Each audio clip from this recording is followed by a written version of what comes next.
আসসালামু আলাইকুম। আজকে আমরা আরেকটি বিষয় নিয়ে আলোচনা করব। এটি প্রেগন্যান্সি রিলেটেড। তো প্রেগন্যান্সি রিলেটেড বিষয়গুলো একটু বড় হয়ে যাবে, সেজন্য আমরা এটিকে দুটি পর্বে ভাগ করে বলবো। তো আজকে আমি আলোচনা করছি প্রেগন্যান্সির শুরু থেকে। আচ্ছা, এখন এই যে প্রেগন্যান্সি, এটা কিন্তু প্রত্যেকটা মেয়ের জীবনে অনেক গুরুত্বপূর্ণ একটি ঘটনা। হ্যাঁ, তাহলে আসলে প্রেগন্যান্সিটা কেমন হওয়া উচিত? সেটা হওয়া উচিত উইলিং প্রেগন্যান্সি। হ্যাঁ, প্রত্যেকটা প্রেগন্যান্সি প্রত্যেকটা মেয়ের হওয়া উচিত এমন যে তার প্ল্যানিং প্রেগন্যান্সি, উনি চাচ্ছেন না অবাঞ্ছিত প্রেগন্যান্সির চেয়ে উনি চাচ্ছেন এইরকম প্রেগন্যান্সির আউটকামগুলো ভালো হয়। তাহলে তার বিয়ের পর উনি প্রেগন্যান্সি নেবেন কি নেবেন না সেটা অবশ্যই ওনার হাজবেন্ডের সাথে উনি ডিসকাস করে নেবেন, এবং যখন ওনারা দুইজন মিলে সিদ্ধান্তে উপনীত হবেন যে আমরা চাই, তখনই প্রেগন্যান্সিটা আসলে বেশি ভালো। তাদের একটা মানসিক শারীরিক একটা প্রিপারেশন থাকে।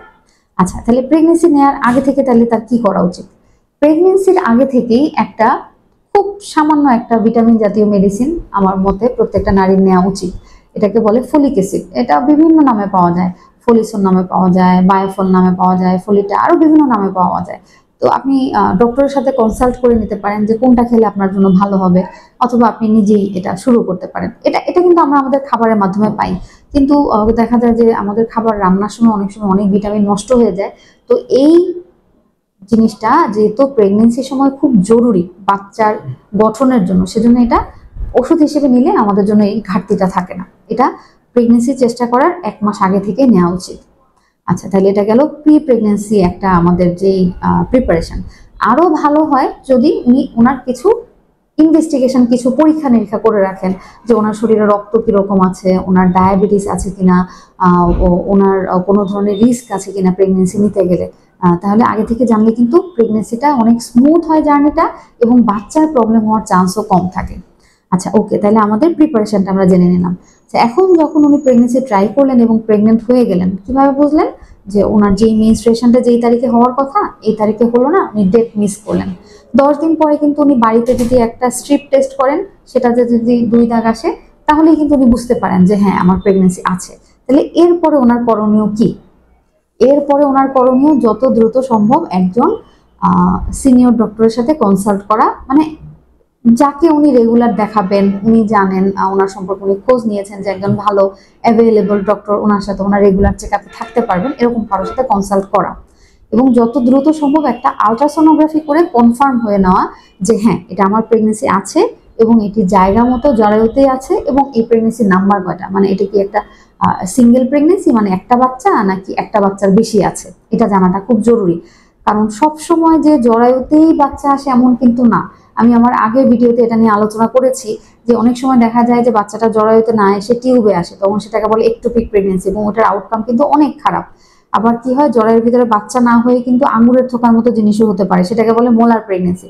তাহলে একটা আলট্রাসোনোগ্রাফি করে উনি শিওর হলেন যে ওনার বাচ্চাটা জরায়ুতে আছে এবং ভালো আছে। এবং এই সাথে সাথে যদি উনি আগে ওনার ওই পরীক্ষাগুলো না করেন, সেগুলো কিন্তু ফার্স্ট ভিজিটেই করে ফেলা উচিত, যে ওনার ডায়াবেটিস আছে কিনা, ওনার হরমোনের সমস্যা আছে কিনা, ওনার শরীরে হেপাটাইটিস বি এর জীবাণু আছে কিনা, ওনার পেশাবের পরীক্ষা, ওনার ডায়াবেটিস আছে কিনা, এগুলো জেনে ফেলা উচিত। আচ্ছা, এখন প্রেগনেন্সিতে উনি অ্যাটলিস্ট কতবার ডাক্তারের শরণাপন্ন হবেন? আসলে উচিত কিন্তু প্রতি মাসে একবার ভিজিট করা। তো ওইটা যদি উনি নাও পারেন, অন্তত 4 বার যেতে হবে ওনার, যেটা হলো গিয়ে একদম ডায়াগনোসিস যখন হবে প্রেগনেন্সি তখন একবার, 4 থেকে 6 মাসের মধ্যে একবার, 8 মাসে এবং 9 মাসে। এই 4টা গুরুত্বপূর্ণ সময় তার অবশ্যই ডাক্তারের শরণাপন্ন হওয়া উচিত। আচ্ছা, এখন উনি এই সময়টা ওনার রেস্ট কেমন হওয়া উচিত? ওনার রেস্ট নেওয়া উচিত অবশ্যই রাতে উনি 8 ঘন্টা ঘুমাবেন, এবং দিনেও আরো 2 ঘন্টা ঘুমানোর চেষ্টা করবেন। আচ্ছা, ওনার খাবারের ব্যাপারে যদি আমরা বলি, উনি অবশ্যই ঘরের তৈরি খাবার খাবেন, বাইরের খাবার, ফাস্ট ফুড, বেশি ভাজা পোড়া তৈলাক্ত খাবার, চা, কফি, কোক, এগুলো ওনার একটু অ্যাভয়েড করা উচিত। ঘরের রান্না খাবারই উনি খাবেন, নর্মাল যে খাবারগুলো, কার্বোহাইড্রেট, প্রোটিন, ফ্যাট, ঘরের খাবার উনি খাবেন। এবং ডিম, দুধ, পুষ্টিকর খাবার, ডেইলি কমপক্ষে 10 থেকে 12 গ্লাস পানি, মাঝে মাঝে ডাবের পানি। ডায়াবেটিস না থাকলে যেভাবে ওনার খাওয়া দাওয়া করা উচিত উনি ওভাবে খাবেন, এবং যদি ডায়াবেটিস থাকে তাহলে অবশ্যই ডাক্তারের পরামর্শ অনুযায়ী খেতে হবে। এটা ওনার খাবারের ব্যাপারে গেল, ওনার রেস্ট গেল। আর এই সময়টা উনি কি ধরনের পোশাক পরবেন? তো আমরা অনেকেই অনেক ধরনের পোশাক পছন্দ করি, তবে প্রেগনেন্সির সময় কটন জাতীয় ঢিলা ঢালা পোশাক পরাটাই বেশি ভালো। এই সময় যদি অনেকে দেখা যায় যে টাইট পায়জামা পরে, হুকওয়ালা পায়জামা পরে, এইগুলো পরা উচিত না, তাতে পেটে প্রেসার পড়তে পারে। এবং এই সময় কোনোভাবেই যেন ওনার পায়খানা কষা না হয়ে যায়, হ্যাঁ, কনস্টিপেশন যেন ডেভেলপ না করে। শাকসবজি খেতে হবে, যদি তারপরও না হয় তাহলে ডাক্তারের পরামর্শ অনুযায়ী উনি ল্যাক্সেটিভ নিতে পারেন, উনি ইসবগুলের ভুসি খেতে পারেন, বেলের শরবত খেতে পারেন। এভাবে ওনাকে অবশ্যই ওনার কোষ্ঠকাঠিন্য যাতে না হয় সেদিকে ওনার নজর রাখতে হবে।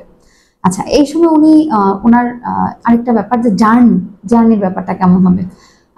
সাধারণত বলা হয় যে প্রথম 3 মাস এবং শেষের 3 মাস উনি জার্নি করতে পারবেন না, হ্যাঁ, মাঝখানের সময়টা লাগলে ডাক্তারের পরামর্শ অনুযায়ী জার্নি করতে পারেন।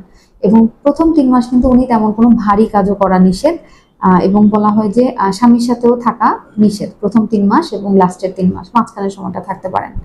আচ্ছা, এই সময়টা তাহলে উনি মানে কি ঘরের কোনো কাজকর্ম কিছুই করবেন না? হ্যাঁ, হালকা পাতলা কাজকর্ম উনি করতে পারেন।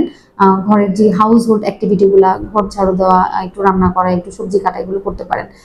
এছাড়া যদি উনি চান যে ওনার নর্মাল ডেলিভারির চান্স যাতে বেশি হয়, তাহলে কিন্তু নর্মাল কাজকর্ম ওনার রাখা উচিত। একদম বেড রিডেন হয়ে গেলে এটা ভালো হবে না। আচ্ছা, এখন এটা তো সাধারণ মানুষের জন্য কথা, কিন্তু কারো যদি কোনো বিশেষ কোনো প্রবলেম থাকে, সেই হিসেবে যদি ডাক্তার ওনার কাজকর্ম কিছু রেস্ট্রিকশন দেন, তাহলে তো ওনাকে অবশ্যই সেই মতো চলতে হবে। আর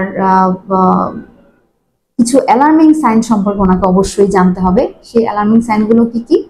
এগুলো হলো গিয়ে আপনার মাথা ব্যথা, চোখে ঝাপসা দেখা, বুকের মাঝখানে ব্যথা হওয়া, বাচ্চার নাড়াচাড়া কম বোঝা বা না বোঝা, তলপেটে ব্যথা হওয়া, তীব্র ব্যথা, পেশাবের পরিমাণ কমে যাওয়া, পায়ে অনেক বেশি পানি আসা, হঠাৎ করে প্রেগনেন্সিতে অনেক বেশি রক্ত যাওয়া, মানে প্রেগনেন্সির যে কোনো সময় রক্ত যাওয়াটাই একটা অ্যালার্মিং সাইন, পানি ভাঙা, তীব্র জ্বর হওয়া, এগুলো খারাপ লক্ষণ। এইগুলো কোনো সমস্যা হলে উনি যে কোনো সময় অবশ্যই হসপিটালে যোগাযোগ করবেন। আচ্ছা, এখন আমি যেটা বললাম যে বাচ্চা নাড়াচাড়া কম বোঝা, তাহলে বাচ্চা নাড়াচাড়া নর্মালটা কতটুকু? এটা হলো গিয়ে 12 ঘন্টায় কমপক্ষে 10 বারের বেশি বাচ্চা নড়তে হবে। এর চেয়ে কম নড়লে অবশ্যই এটা খারাপ। সাধারণত একজন নারী 18 থেকে 20 সপ্তাহের পর থেকে বাচ্চা নাড়াচাড়া বুঝতে পারে। তো যখন থেকে বুঝতে পারবে তখন থেকে বাচ্চা 12 ঘন্টায় কমপক্ষে 10 বারের বেশি নড়তে হবে। যদি 1-2 ঘন্টা বা 3 ঘন্টা উনি একবারে নাড়াচাড়া বুঝতেছেন না, বাচ্চা কিন্তু ঘুমায়, হ্যাঁ, সেক্ষেত্রে কিন্তু মাঝে মাঝে নাড়াচাড়া উনি নাও বুঝতে পারেন। তো দেখা গেল যে টানা 3-4 ঘন্টা উনি নাড়াচাড়া বুঝতেছেন না, তাহলে অবশ্যই ওনাকে পানি খেয়ে বাম কাত হয়ে শুয়ে একটু রেস্ট নিতে হবে। দেখা যাবে যে রেস্ট নিলে অনেক সময় জরায়ুতে রক্ত চলাচলটা বাড়ে, তখন বাচ্চা অক্সিজেন পায় বেশি করে, তখন নাড়াচাড়া ভালো হয়। তো এরপরেও যদি নাড়াচাড়া কম হয়, তাহলে অবশ্যই হসপিটালে যে অক্সিজেন নেওয়া লাগতে পারে, স্যালাইন নেওয়া লাগতে পারে। আচ্ছা, ওকে, তাহলে আজকে এইটুকু আমরা আলোচনা করলাম প্রেগনেন্সি রিলেটেড। আর দ্বিতীয় পর্বে আমরা আরো ডিটেলস এটার ব্যাপারে আলোচনা করব। ধন্যবাদ।